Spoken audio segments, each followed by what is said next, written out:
In the last several months, I've noticed that my sewing productivity has gone way down despite having a dedicated sewing room, the same amount of time to sew, and a high level of interest in sewing. I did some self-reflection, made a few changes, and this past week, I have had a crazy productive sewing week. Let me tell you what I did.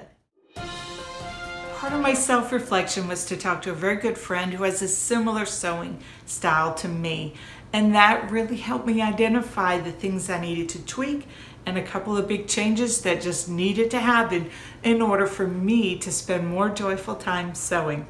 The big overarching thing that I needed to be aware of was a self-awareness to know how I like to sew. That is, I like to sew what I want when I want. I can make lists, I can plan, but I need to honor that I love to sew what I want to sew, and I can rearrange things on my list to sew what I want to sew because I'm in charge of my sewing here. I'm doing a much better job in this past year of sewing what I want to sew. So if I'm doing a collaboration with another YouTuber or if I'm sewing a gift, it's because I want to do it and I'm comfortable doing it in the time frame given. If you have sewing productivity tips that you'd like to share, leave them in the comments section below, and later in this video, I'm going to tell you how productive I have been.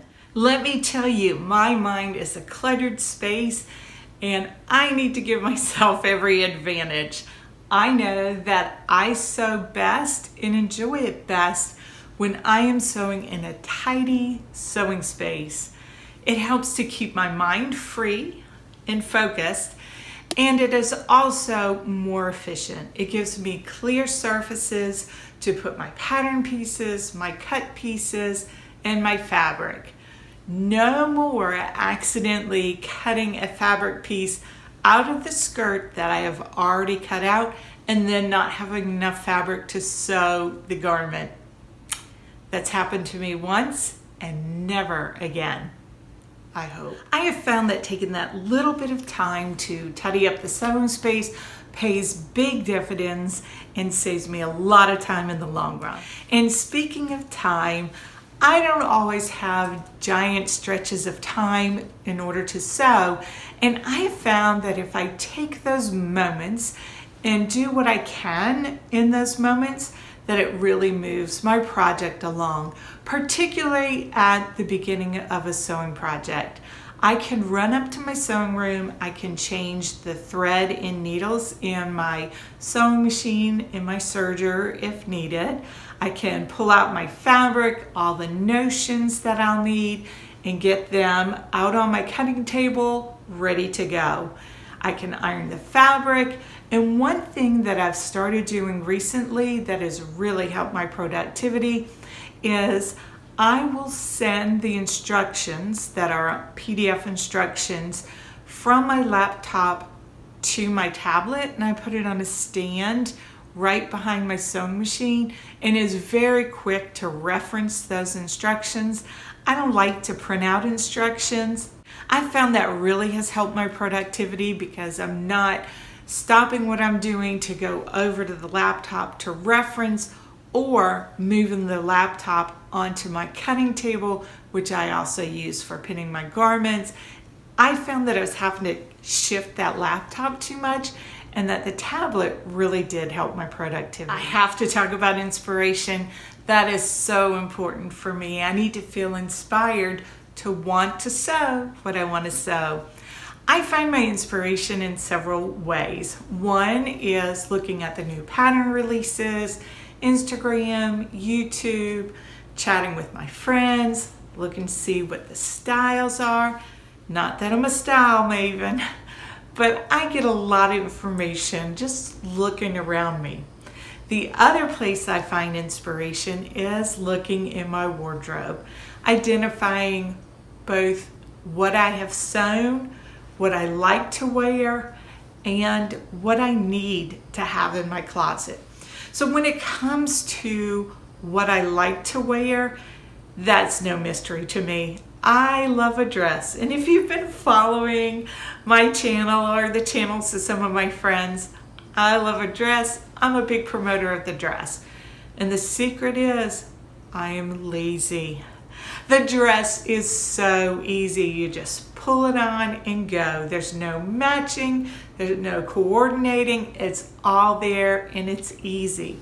The other thing I like about a dress is it looks like you have put forward some effort and now you're presenting yourself, even with a very casual dress.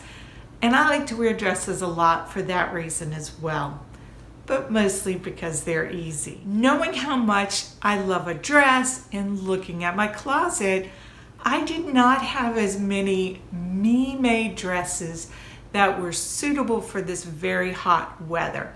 When I was complaining to Michelle, I think I might have been dramatic and said I have nothing that I love that I've made, which was not quite true. I recently made the hinterland dress, albeit the fabric's a little bit hot for this time of year, and I've made the river curve dress, which I loved, and I think I could find a few more things in my closet that I made that I loved. But the point was that I did not have a lot of dresses coming to mind that were summer dresses that I love to wear, and that told me I need to sew some more dresses. The other inspiration for me of late is I recently had my colors done, and I have a video on my channel where I talk about sewing a summer capsule wardrobe using the colors on my color card, and that has been a game changer. Knowing what my colors are, it's amazing how everything coordinates and goes well together without as much effort. So I've been making headway on my summer capsule wardrobe, and I'm going to be having a video coming out soon with an update for my summer capsule wardrobe. But that has inspired me, knowing what colors to sew and having it be easier for my wardrobe to be more cohesive, and also for me to feel great wearing what I'm wearing because the colors reflect me. Along with looking at what I like to wear and want to wear, I was looking at what I was not wearing, and I removed a few items from my wardrobe. They were just taking up space and I wasn't wearing them. The styles were not me, the colors were not me, or I hated the fact there was something about it that not keep doing the same thing. And there have been a few patterns I have gotten rid of. I am also a very practical sewist most of the time. I want to get a lot of good wear out of what I am sewing. I have also found that if I throw in a different type of sewing, that it really refreshes my creativity and joy of sewing. So I may throw in a craft or a bag. I really need to make the drapes for the guest bedroom. That's not really sparking a lot of creativity or joy, but I do know I need to get that done before the kids come. Next, I want to talk about the big change that I had to make to become more productive and my latest source of inspiration that has moved my sewing productivity up. So first, the big change. I already mentioned that I'm a little bit cluttered in my mind, and I cannot handle distractions and multitasking, and I needed to stop. I found that my phone was interfering with my productivity both in life and also in the sewing room.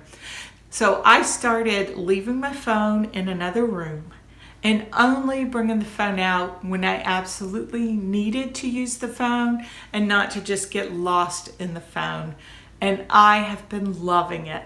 If I need to have the phone nearby, I tuck it in a drawer and it's out of sight, out of mind. The other thing I found I really can't do is watch television while I'm sewing. I don't multitask. I end up watching the television instead of sewing. So I only turn on the television in the sewing room if I'm looking for a specific tutorial. And I'm thinking about removing it from the room entirely, and I can just use my tablet if I need to look up a tutorial. I am getting a ton of inspiration from my Think Pink subscription box. I've been subscribing for the past 2 months, and I have the unboxings on my channel. I made a promise to myself. I wanted the boxes for the joy and the suspense and the surprise of the box. I have a lot of trust in the box because Andrea from Beyond the Pink Door does a fabulous job curating the box. The fabric's always going to be high quality, and there's going to be a little gift, a little sewing notion, and it's the big surprise factor. I anticipate and look forward to this box for a full month until it arrives, and I think the anticipation is as much or maybe more joy than the actual box. But I made a rule for myself. I don't need to add more fabric to my stash that I'm not sewing, so I tell myself as long as I sew the fabric up that comes in the box before the next one arrives, I can continue my subscription. I've held to that so far, and it pushes me to think of how to use the beautiful fabric that comes in the box. The first fabric was not quite to my coloring, but I was able to sew a top that matched the coloring, and I really enjoyed that skirt. This second box, I loved the fabric. It's exactly in my coloring. I finished the dress yesterday and I love it. I am highly motivated to keep the subscription box going, and that motivates me to sew that fabric up. Now it's time for me to reveal what I sewed from one weekend to the next. It's a lot, so I'm going to go through it quickly. While I was sewing this, I still participated in life fully. One of my days off I spent with my sister at her farm for a family party, so I managed to sew all of this while still keeping a normal lifestyle. This is the River Curve dress by Nielsen. I sewed the Greenstyle Patterns Boardwalk skirt, an athletic fabric that I also purchased from Greenstyle Creations. I completed the Donny shirt by Friday Pattern Company. I have a review of this up on my channel. And I completed a work in progress. This is the Dogwood apron from Helen's Closet. This is an apron for me to wear at work. I love it. This is the Supply Maker case. This was also a work in progress. I started it a few days before the weekend, and this is for my grandson for our first day of kindergarten. I finally got around to practicing my cover stitching, so on my Tabitha t-shirt, which was a previous make, I did my cover stitching around the neckline and all the hems. Some more new makes. I made a Kai t-shirt for my husband Charlie. I included the label "Y'all Mama Made It." I made myself a t-shirt. This time I used the green tea pattern. And then my final make was I did a toile or a muslin of the Boardwalk skirt and some inexpensive knit fabric. I went from completing maybe one project a week to completing 3 work in progresses and 5 garments. I do have a lot of sewing time. My output just was not matching that time allotment. I'm glad I cleaned up my habits and increased my productivity. If you'd like to see other tips and makes, you can check them out here.